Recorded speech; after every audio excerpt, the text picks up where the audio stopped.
그러므로 내가 한 법을 깨달았노니 곧 선을 행하기 원하는 나에게 악이 함께 있는 것이로다. 내 속사람으로는 하나님의 법을 즐거워하되 내 지체 속에서 한 다른 법이 내 마음의 법과 싸워 내 지체 속에 있는 죄의 법으로 나를 사로잡는 것을 보는도다. 오호라, 나는 곤고한 사람이로다.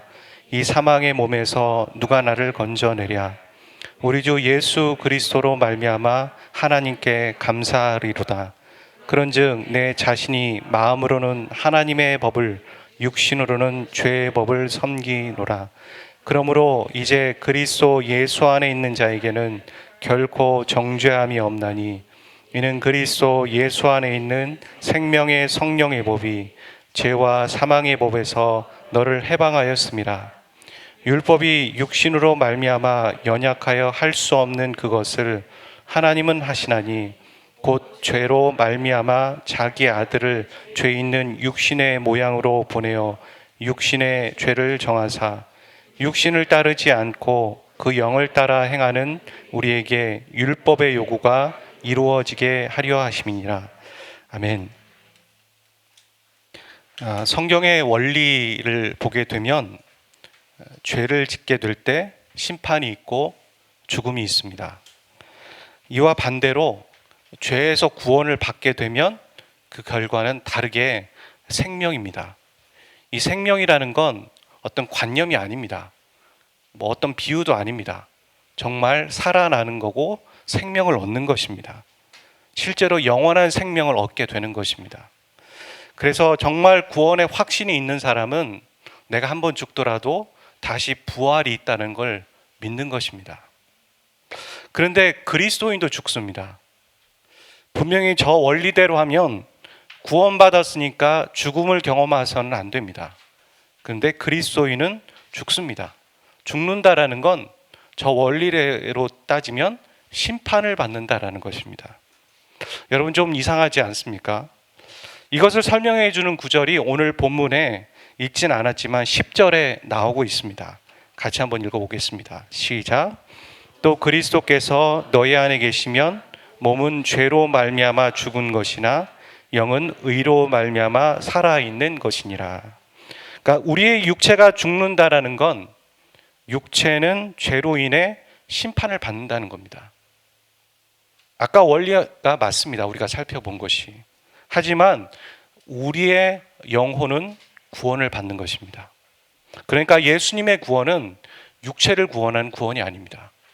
우리가 어떤 도로에 있을 때 차가 뛰어드는 걸 보고 어떤 사람이 나를 밀치면서 위험해 하고선 그 사람이 대신 죽습니다. 그 사람이 우리를 구원한 구원은 육체의 구원입니다. 하지만 예수님의 구원은 육체의 구원이 아닙니다. 예수님의 구원은 영혼의 구원입니다. 그래서 이 말이 맞는 말입니다. 뭘 말하고 싶은 거냐면 지금 우리의 존재가 이렇다라는 것입니다. 이미 심판받을 죽을 몸 안에 구원받은 영혼이 함께 있는 것입니다. 두 존재가 같이 있는 것이죠. 이런 상황이라는 걸 우리는 이해해야 합니다. 그래서 우리는 부단히 심판받을 육신의 소욕이 우리에게 자꾸 속삭이는 게 있습니다. 또 다른 한편으로는 구원받은 영혼의 속삭임이 우리 안에 또 있는 것이죠. 이런 갈등이 매일매일 우리 안에 존재하게 됩니다. 그래서 바울은 7장에서 이렇게 얘기하죠. 내 속사람으로는 하나님의 법을 즐거워하지만 내 지체 속에 있는 한 다른 법이 내 마음의 법과 싸워서 내 지체 속에 있는 죄의 법 아래로 나를 사로잡고 있다. 매일매일 이런 싸움과 이런 갈등이 우리 안에 있다라고 말하고 있습니다. 그러는 가운데 바울은 지금 8장 1절과 2절에 매우 중요한 메시지를 우리에게 던지고 있습니다. 로마서에서 가장 중요한 장이 어디인가? 많은 학자들과 많은 성경을 읽은 사람들이 말하는 건 단언코 8장이라고 말합니다. 이렇게 말합니다. 예수 안에 있는 자에겐 결코 정죄함이 없다라고 말하고 있습니다. 이 예수 안에 있다는 건 다른 말로 예수님을 믿는 사람을 말하는 겁니다. 그리고 예수 안에 있다는 건 그래서 우리가 하나님에게 속해 있는, 하나님에 소속되어 있는 사람이라는 것이죠. 그래서 요한복음 1장 12절은 그렇게 말하지 않습니까? 예수님을 영접했는데 하나님의 자녀가 되었다라고 말하죠. 예수 안에 있으면 하나님에게 속해 있는 하나님의 천국 백성이 되는 것입니다. 성경에 보면 혈루증 앓는 여인이 나오죠. 그 혈루증 앓은 여인이 본인 안에 믿음이 생겼습니다. 그래서 내가 저 많은 사람 겹겹이 쌓여 있는 예수님의 옷자락이라도 손을 대면 나을 것 같다라는 믿음이 생긴 거예요. 그래서 여러 사람을 비집고 예수님의 옷을 만집니다. 그리고 낫는 기적을 경험하게 되죠. 이 사건을 우리는 볼 때 여러 성경의 기적들이 있으니까 그 중에 하나 정도로 생각할 때가 있습니다. 하지만 구약을 아는 사람이라면 이게 어마어마한 충격적인 사건이라는 걸 알게 됩니다. 구약의 율법에는 정결법이라는 게 있습니다. 부정한 것과 정결한 것이 있죠. 거룩한 것과 거룩하지 못한 것이 있습니다. 그런데 만약에 제가 거룩합니다. 근데 거룩하지 않은 사람을 만지게 되면 어떻게 되냐면 그 부정함이 나에게 와서 나도 함께 부정하게 된다는 것입니다. 그래서 뭐 부정한 음식도 먹지 않아야 된다 그런 법도 있고 부정한 사람과는 함께 있어서 만져서는 안 된다 이런 법들이 존재하는 것이죠. 그런 예 중에 하나가 여인에게 이유 모르게 피가 흐르면은 그건 부정하다고 보았습니다. 심지어는 여인이 한 달에 한 번 걸리는 것을 부정하다고 보았고 거리를 띄워 두었습니다. 그렇게 보았을 때 이 원리대로 따지면 부정한 여인이 지금 예수님을 만진 겁니다. 그럼 어떻게 되는 것입니까?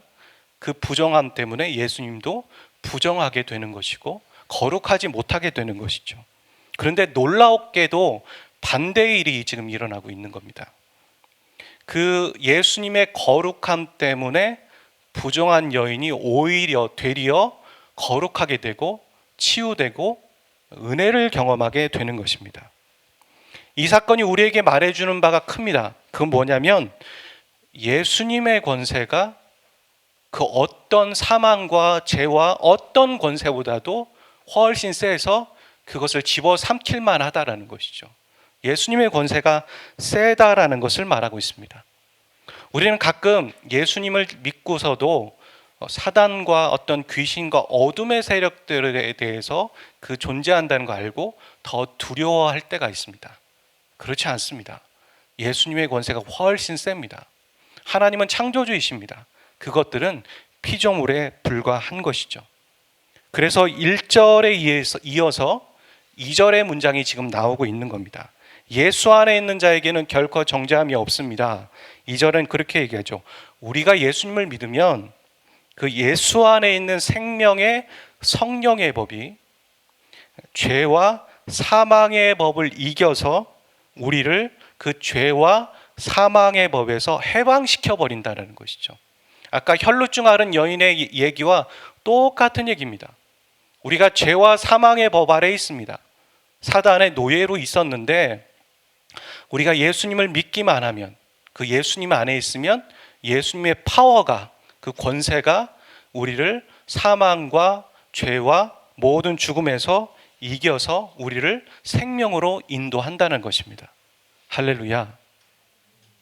여러분 여기서 중요한 게 있습니다. 사망의 법이 폐기 처분됐다라고 말하지 않습니다. 해방되었다라고 말합니다.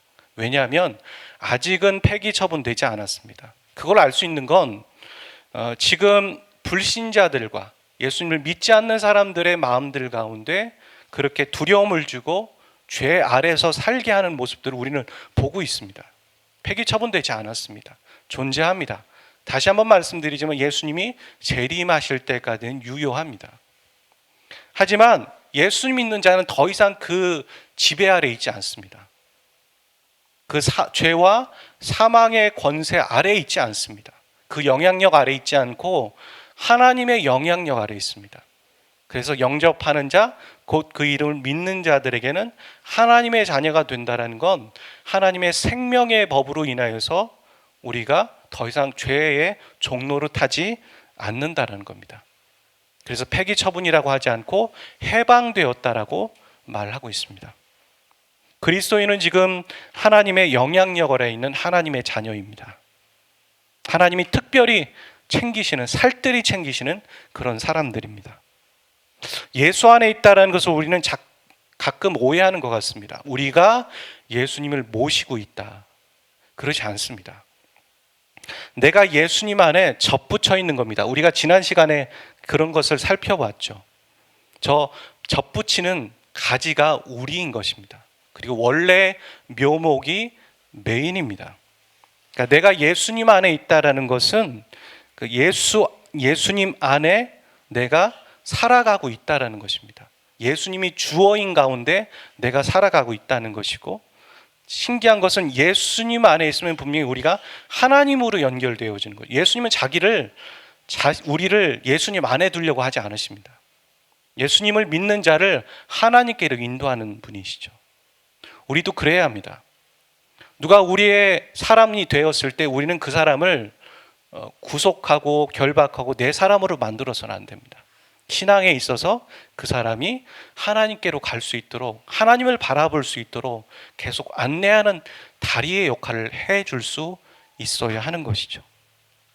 그렇게 예수 안에 있다라는 것은 하나님을 주어로 삼고 살아간다라는 의미입니다. 하나님이라면 어떻게 하셨을까? 이 상황 가운데 하나님이 기뻐하시는 건 무엇이? 내 인생으로 봤을 때 하나님이 나를 부르신 소망이 무엇인가? 에베소서는 그렇게 바울이 그렇게 기도하지 않습니까? 너희를 향한 하나님이 부르신 소망이 무엇인지 너희들이 알기를 원한다 라고 그렇게 중보기도하는 것처럼 하나님이 우리 각자에게 다 부르시는 소망이 있습니다. 우리의 모습은 다르고 형편은 다를지 모르고 나 이렇게 부족한 사람은 이렇게 말할지 모르지만 하나님이 부르심에는 우연이 없습니다. 분명한 계획이 있습니다. 그것을 발견하는 것이 바로 하나님을 기쁘시게 하는 삶이고 하나님이 원하시는 삶이라는 것이죠. 그렇게 하나님이 기뻐하시는 삶을 살아가게 될 때, 그리고 내가 예수 안에 있게 될 때 그분으로부터 오는 저 영양분을 공급받고 저 접붙인 가지는 자연스럽게 자라는 겁니다. 노력하는 것이 아니라 붙어 있을 때 열매 맺게 되는 것입니다. 이런 고민을 할 때 하나님이 기뻐하시는 선택을 할 수 있도록 우리 안에서 도우시는 분이 계시다고 오늘 8장 말씀은 말하고 있습니다. 그분은 바로 성령님이시라는 분입니다. 그러니까 우리가 계속 내적 갈등을 하면서 하나님이 기뻐하시는 일을 해야 되는데 라고 말씀하신 분이 누구라는 얘기입니까? 그분이 바로 성령님이시라는 것입니다. 바울은 7장에서 내가라는 단어를 엄청 많이 씁니다. 내가 죄를 지으려고 하지만, 내가 선을 행하려고 하지만 내가 결국엔 또 죄를 짓고, 내가 계속 내가라는 단어를 계속 씁니다. 근데 대도적으로 8장에서는 영이 하나님의 영을, 성령을, 이런 얘기들을 하고 있습니다. 자신이 얼마나 선을 행할 수 없는 존재인지 뼈저리 깨닫습니다. 자신이 얼마나 죄인인지를 아는 겁니다. 그러고선 8장에서 그렇게 말합니다. 예수 안에 있는 자라는 건 하나님을 기쁘시게 하는 삶인데, 그건 바로 또 다르게 연결되는 건 성령의 인도함을 받는 사람이라는 걸 알게 된 것입니다. 믿음 생활이란 하나님을 기쁘시게 하는 삶입니다. 믿음 생활이란 하나님 사랑, 이웃 사랑입니다. 맞습니다. 그런데 그 하나님이 기뻐하시는 삶을 살고자 할 때 우리 안에서 도우시는 분이 계시다는 겁니다. 그분이 바로 성령님이십니다. 여러 가지 방법으로 우리가 하나님이 기뻐하시는 삶을 살 수 있도록 가르쳐 주십니다. 또 훈계하십니다. 그 여러 가지 방법 중에 하나는 큐티하는 것, 말씀을 읽는 것이죠. 어떤 때는 설교의 말씀으로 우리에게 말씀하십니다. 어떤 때는 사람을 통해서, 어떤 때는 책을 통해서도 말씀하십니다. 저도 그랬습니다. 책을 통해서 제가 어떤 책이 좋은지 처음 신앙생활을 갖게 될 때 몰랐습니다. 근데 우연히 기독교 서점에 가서 책을 뽑았는데 그 책이 참 저에게 필요한 책이었더라고요. 나중에 시간이 지나서 보니까 유명한 책이었습니다. 제가 그 유명한 책을, 그 중요한 책을 양서를 꼽을 수 있었을까요? 아니죠. 제 안에 계신 성령님께서 그런 방법으로 저에게 말씀해 주셨습니다. 그런데 예수 안에 있는 자가 말입니다. 하나님이 기뻐하시는 삶을 살아야 하지만 그렇게 살지 못할 때가 많죠. 저와 여러분이 그렇습니다. 그래서 그 음성을 무시하고 그리고 자기의 방법과 편법과 욕심과 그런 것으로 살아가려고 할 때 느끼는 게 바로 정죄감입니다. 오늘 저와 여러분이 일주일을 살아가시면서 몇 번이라도 그 정죄감을 느끼셨을 거라고 저는 생각합니다. 우리가 갖는 이 정죄감은 무엇인가? 구원받았고 정죄함이 없다라고 분명히 말하고 있는데 우리가 받는 이 정죄감은 무엇인가? 구원받기 전의 정죄감하고는 다릅니다. 예수 믿지 않았을 때의 정죄감은 두려움입니다. 절망입니다. 이제 죽을 수밖에 없으니까 공포입니다. 그런 정죄감입니다. 하지만 예수님을 믿고 내가 성령의 인도하심을 받지 못하고 살아갈 때 느끼는 정죄감은 그 죄에 굴복했다는 허탈함이죠. 탄식하는 겁니다. 와, 오늘도 또 무너졌구나. 이런 마음을 갖습니다. 그럼 거기서 끝일까요? 성경은 그렇게 말하지 않습니다. 지금 바울은 놀라운 신비로운 얘기를 우리에게 말하려고 하고 있습니다. 이 정죄감을 갖고 있지만 여기서 소망을 느낀다는 거죠. 여러분, 예수 믿지 않는 사람은 정죄감에서 절망입니다. 거기서 끝입니다. 해결할 수 없는 두려움이 옵니다. 근데 예수 믿는 자가 느끼는 정죄감은 다르면서 또 그 안에서 소망을 느낀다라고 말하고 있습니다. 그 키가 되는 구절이 4절입니다. 시작. 육신을 따르지 않고 그 영을 따라 행하는 우리에게 율법의 요구가 이루어지게 하려 하십니다. 율법은 아까 인도자께서도 말씀하신 것처럼 나쁜 게 아닙니다. 하나님이 정해놓으신 겁니다. 십계명은 율법 중에 하나이죠. 그리고 하나님이 정해놓으신 겁니다. 그것은 지금도 유효합니다. 그것을 지켜야 합니다. 율법이 요구하는 건 무엇입니까? 완벽함을 요구하는 거죠. 10가지 중에 하나를 안 지키면 다 지킨 것입니까? 하나라도 안 지키면 못 지킨 겁니다. 율법은 항상 완벽함을 요구합니다. 그래서 어떤 청년이 예수님에게 와서 그런 얘기를 하죠. 내가 뭐도 지키고 다 지켰습니다. 제가 이제 구원을 받을 수 있습니까? 이렇게 말했더니 예수님이 하시는 말이 뭐라고 합니까? 네가 갖고 있는 재물에 어떤 걸 팔아서 가난한 사람에게 나눠주겠니? 그랬을 때 그 청년이 근심하고 돌아갔다고 말합니다. 예수님은 왜 그 청년에 그런 얘기를 하셨을까요? 잘했다 칭찬하진 않고 말입니다.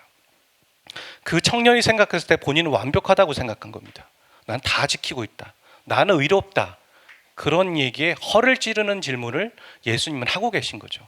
고민하고 그 청년이 어떻게 했는지는 모르겠지만 말입니다. 이렇게 율법은 우리에게 내가 완벽한 줄 알았지만 율법 앞에 있으면 우리는 완벽하지 않다는 걸 느끼게 되고 항상 죄인이라는 걸 깨닫게 해줍니다. 하나님이 우리에게 율법을 정해놓으신 이유는 우리가 죄인이라는 걸 깨닫고 그 다음에 예수님에게 가게 하기 위한 장치인 것이죠. 그런데 여기 구원받은 그리스도인이 말입니다. 아무리 성령의 인도하심을 쫓아간다 해도 그가 완벽한 삶을 살 수 있을까요? 아니죠. 매번 성령 충만하며 매번 성령의 인도함을 못하기도 하지만 그 인도함을 받는다고 해도 완벽할 수 없습니다. 저 완벽하게 살았어요. 하나님께 이렇게 얘기하면서 그 율법의 완전함을 이룰 수 없다는 말입니다. 그런데 놀라운 것은 그렇게 성령의 인도함을 받게 될 때 오늘 말씀은 뭐라고 합니까? 우리가 그 영을 따라 행하는 우리에게 율법의 요구가 이루어지게 한다. 만약에 우리가 성령의 인도함을 받지만 한 20% 충족합니다. 율법의 요구를. 그러면 근데 하나님은 그 성령의 인도함을 받는 자에게 80%를 채워주신다는 거죠. 예수님의 의를. 그래서 너는 완벽하다라고 하게 하고 우리가 율법을 이루지 못할 때 어떤 느낌이 듭니까? 정죄감이 들죠. 무기력함이 들죠. 근데 율법의 요구를 이루면 자유함을 느끼지 않습니까? 그러니까 우리가 성령의 인도함을 받게 될 때 그리스도인은 비로소 자유함을 느낀다는 겁니다. 구원받은 그리스도인이 바르게 살고 의롭게 살아가려고 노력하는 분들을 봅니다. 나쁜 게 아닙니다. 좋은 것입니다. 맞는 것입니다. 근데 엄청난 자기의 의를 내세우며 살아가려고 합니다. 그런 분들 보셨을 것입니다. 그리고 그런 것들이 우리 안에서도 나타나는 걸 볼 때가 있습니다. 이 율법의 요구를 나름 이루려고 하는 것이죠. 그런데 그것을 이루옵니다. 성경을 그래 완독해야지, 오늘 큐티를 하고 자야지, 기도를 완벽하게 몇 시간 해야지, 그걸 이루려고 합니다. 그런데 거기에서 다가오는 게 뭡니까? 정죄감입니다. 채워지지 않은 걸 느낍니다. 불편한 걸 느낍니다. 자유함을 느껴야 되고 하나님과 교제했는데 자유함을 느껴야 되는데 계속해서 그 안에서 불편함을 느끼고 어려움을 느끼고 뭔가 구속받는 것 같다는 느낌, 신앙생활이 이런 것인가? 라는 걸 느낍니다. 그 사람이 한 것은 자신 안에 육적인 종교성을 채우려고 하는 것이죠. 종교성을 계속 채우며 살아갔을 뿐입니다. 우리가 해야 될 건 그게 아닙니다. 성령께서 우리에게 요구하시는 게 분명히 있습니다. 우리 각 사람에게 상황에 따라 성령께서 우리에게 요구하시는 게 있습니다. 아들아, 딸아, 네가 저걸 하면 좋겠어. 그것을 이루게 될 때 우리는 완벽하지 않지만 주님은 예수님의 의를 채우셔서 우리를 100%로 인도하시고 우리에게 정죄감이 아니라 자유와 구속이 아니라 온전함을 우리에게 느끼게 해 주신다는 것입니다. 이것이 놀라운 것입니다.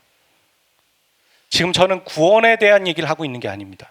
그게 아니라 구원받은 성도의 삶을 지금 말하고 있습니다. 오늘 말씀은 육신과 영을 대조합니다. 육신이 나쁘다는 게 아니라 육신 안에 있는 죄성을 지금 말하고 있습니다. 그래서 육신이라는 건 죄의 소욕을 쫓게 될 때 영의 소욕을 쫓지 않게 되는 것이고, 반대로 영의 소욕을 쫓게 될 때 죄의 소욕을 쫓지 않게 되는 겁니다. 두 가지는 공존할 수 없습니다. 그래서 우리가 죄가 원하는 걸 쫓으면 성령님의 음성이 점점 작아지기 시작하고 안 들리기 시작할 것입니다. 둔감해지기 시작할 겁니다. 반대로 성령님이 원하는 걸 쫓으면 쫓을수록 우리는 죄에 대해서 둔감해지고 거룩을 쫓으며 살아갈 수 있게 될 것입니다. 여러분, 믿음은 선포가 아니라, 선언이 아니라 믿음은 삶입니다. 내가 예수님 믿겠다고 고백하는 거 너무 소중한 겁니다.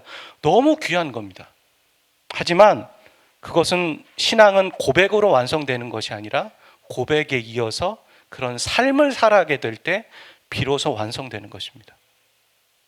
몇 년 전에 제가 어려움을 겪게 될 때, 그런 어려움을 겪을 때 주님께서 저에게 말씀하시는 게 있었습니다. 내적인 음성이었어요.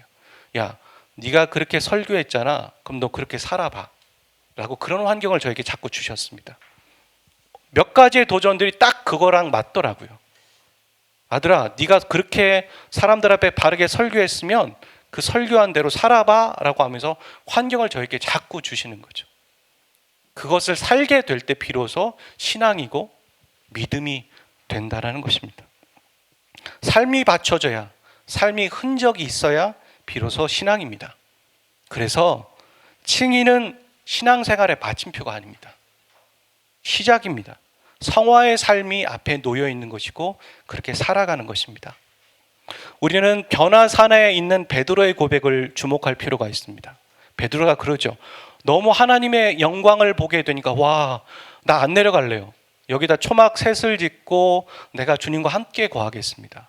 그랬을 때 주님이 하신 말은 네가 있을 곳은 여기가 아니야. 내려가 라고 말씀하십니다. 현장으로 내려가, 삶으로 내려가, 삶에서 그렇게 보여봐, 살아봐. 그게 바로 그리스도인이야, 주님의 제자야 라고 말씀하시는 겁니다. 오늘 저와 여러분에게도 그렇게 말씀하십니다. 우리가 피하고 싶고 외면하고 싶지만, 그래서 변화산에 있고 싶고 우리를 인정해 주는 사람들 안에서만 있고 싶지만, 주님은 다시 얘기하십니다. 베드로에게 말씀하시듯 현장으로 가, 그곳에 있어야 돼 라고 말씀하시는 거죠. 여러분이 육신의 소욕을 쫓으면 하나님에게서 멀어지실 것입니다. 여러분이 성령님의 소욕을 쫓으면 하나님에게서 하나님이 우리와 아주 가까이 계시다는 걸 느끼실 것입니다. 분주하고 바쁜 일상에서 멈추십시오. 여러분, 구약에서는 안식일이라고 했죠. 안식일은 모든 것을 멈추는 것입니다. 내가 했던 일도 멈추고 행동도 멈추지만 생각도 멈추는 거죠. 죄의 생각, 욕심의 생각, 유혹의 생각들까지 멈추면서 하나님을 바라보고 내가 어떻게 살고 있는가, 내 안에 계신 성령님의 소욕을 쫓아 살아가고 있는가, 아니면 내가 육신의 소욕을 쫓아 살아가고 있는가, 내가 사람들을 기뻐하며 살고 있는가, 나를 기쁘게 하기 위해 살고 있는가, 아니면 하나님을 기쁘시기 위해 성령을 쫓아 행하고 살아가고 있는가. 여러분, 사랑하는 저와 여러분 가운데 하나님이 주시는 그 자유함, 예수 안에 있는 자에겐 정죄함이 없고 자유함이 있다라고 했는데, 그 자유함을 온전히 누리시는 한 주 되시기를 주의 이름으로 축복드립니다. 우리 같이 찬양하고 기도하도록 하겠습니다.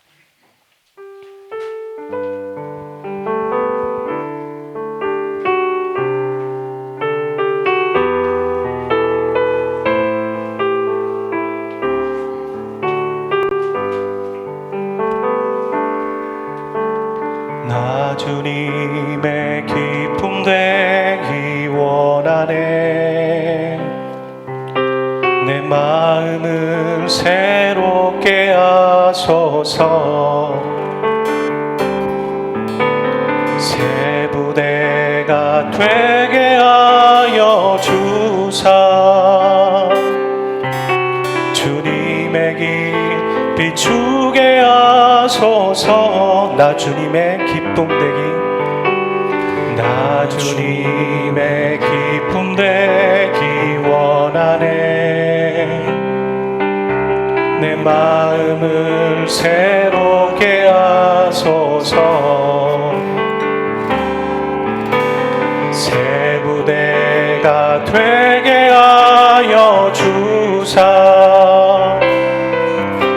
주님의 길 비추게 하소서. 내가 원하는 한 가지, 주님의 기쁨이 되는 것. 내가 원하는 한 가지, 주님의 기쁨이 되는 것. 겸손히 내 마음 드립니다. 겸손히 내 마음 드립니다. 나의 모든 것 받으소서. 나의 맘 깨끗게 씻어 주사. 주의 길로 행하게 하소서. 내가 원하는 한 가지, 주님의 기쁨이 된 것. 내가 원하는 한 가지, 주님의 기쁨이. 내가 원하는 한 가지, 내가 원하는 한 가지, 주님의 기쁨이 되는 것. 내가 원하는 한 가지, 주님의 기쁨이. 성령께서 주시는 기도 제목 가지고 같이 기도합니다.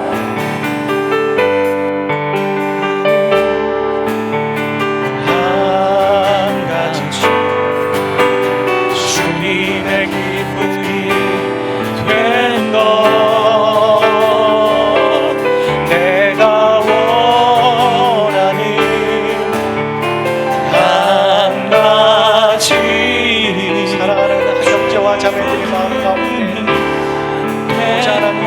성령의 인도하심과 성령께서 우리에게 말씀하시는 것이 무엇인지 깊이 깨닫고 아는 은혜가 있게 도와주시옵소서. 우리 안에 계신 성령님을 우리가 하나님 초청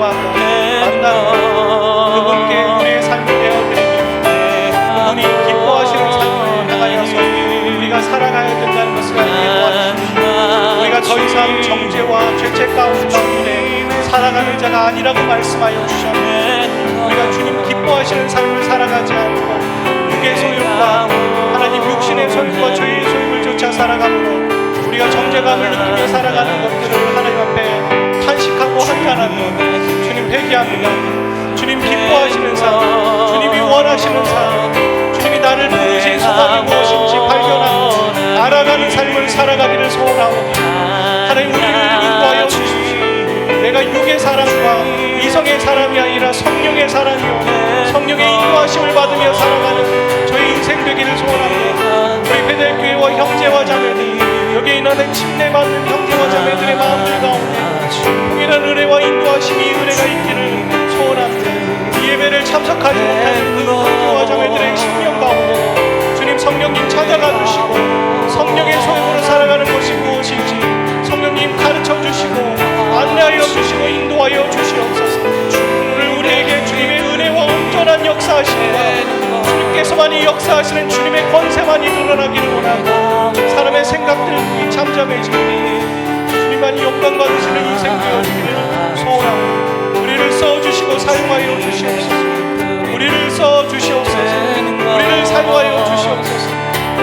우리에게 주님 말씀하여 주시고 그 말씀이 더욱더 생동하게 현저하게 뚜렷하게 들릴 수 있도록 허락하여 주시옵소서.